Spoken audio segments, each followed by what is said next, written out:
Hi everyone, and welcome back to the channel. If you're new here, my name's Nick, and today we're going to be looking at something that might just change the way you approach YouTube. Being more intentional with what you watch so you can grow and cultivate a more enriching experience. Yes, we're talking about cultivating your own YouTube garden. Now, you've probably noticed YouTube's homepage is a cacophony or a garden of vibrant thumbnails, catchy titles, right? It's almost like an all-you-can-eat buffet of entertainment that doesn't end. But here's the thing.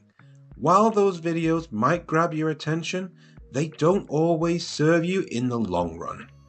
And that's where intentional viewing comes in. In the same way that you care for a garden, you can choose what you want to grow in your YouTube feed.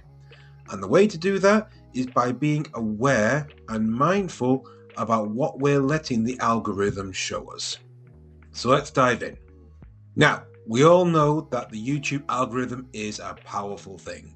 It's designed to show us more of what we think it wants us to see. And yet, that can be great when you're in the mood for a quick laugh or some entertainment. But if you're like me, you like also to have some learning and some growing opportunities on YouTube. And that's kind of the thing, is that it's got everything. So because it's got everything, it can try to show you everything. So that's why we need to kind of try and take the reins a little bit and guide the algorithm. And that means getting intentional with what you're watching. Now, what do I mean by that? For example, if you come across a video that's really clickbaity or just not really serving any real purpose or even just doesn't look very entertaining, delete it from your YouTube feed. Intentionally tell the algorithm, tell YouTube that you're not interested by clicking the little X on there. That's right. You can actively curate your feed and get rid of all those stupid brain rot videos that are just distractions, and the algorithm will take that feedback. And slowly but surely, you'll see less and less of that kind of content. Now, I know what you're thinking. Well, I don't want to take all the fun out of YouTube. I want it to be a mix, and you're absolutely right. Entertainment is not the enemy with this. There are some amazing channels that bring a lot of joy and humor and fun, but here's the thing, you want a balance.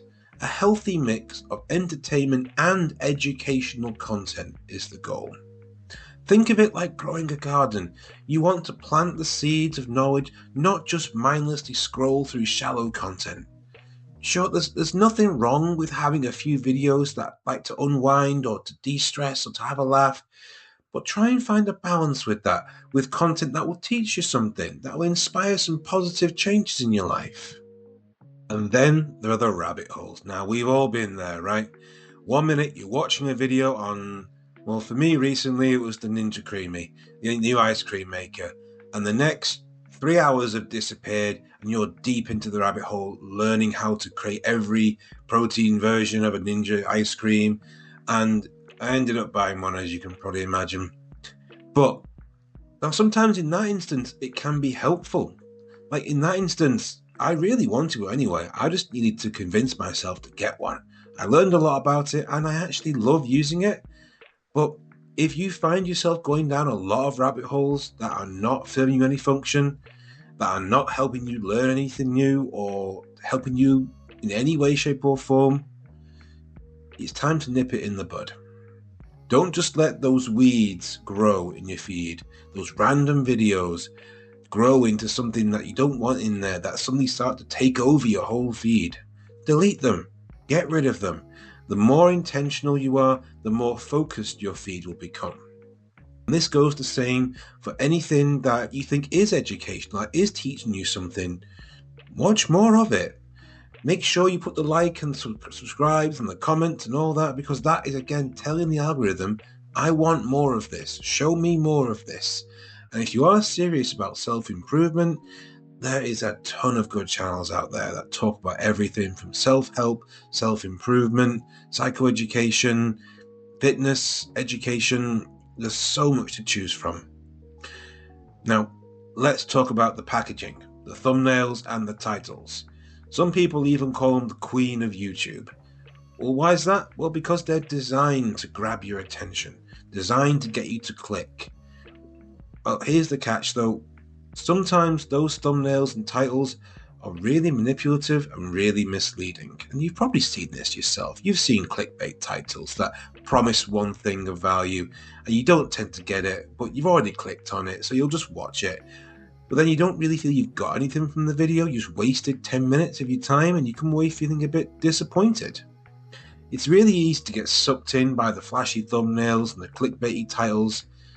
But what I'd encourage you to do is just sit down for a second and ask yourself, is this something I'm actually going to get anything out of?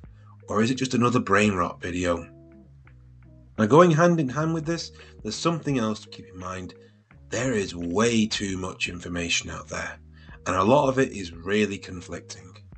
It can be overwhelming, just the sheer amount of content on YouTube around self-care, mental health, routines, habits, and a lot of it is valuable, a lot of it isn't, and it's really hard to know what is good and what isn't. And because there's so much and it can be so conflicting, what do? It can be really easy to lose interest in all of it. The real trick I've found, at least for me, is to find what resonates with me. And then I'll do my own research. I'll look online, look at articles, compare YouTube videos until I'm satisfied that the information I'm receiving is valid. And then I'll try it for myself. And if it doesn't work, I know that not everything works for everyone, and that's okay. It's about finding what works for you and implementing it into your life. So to sum it all up, be intentional with your YouTube consumption. Curate your feed like it's a garden. Pull out the weeds, trim the excess, and plant content that actually helps you grow.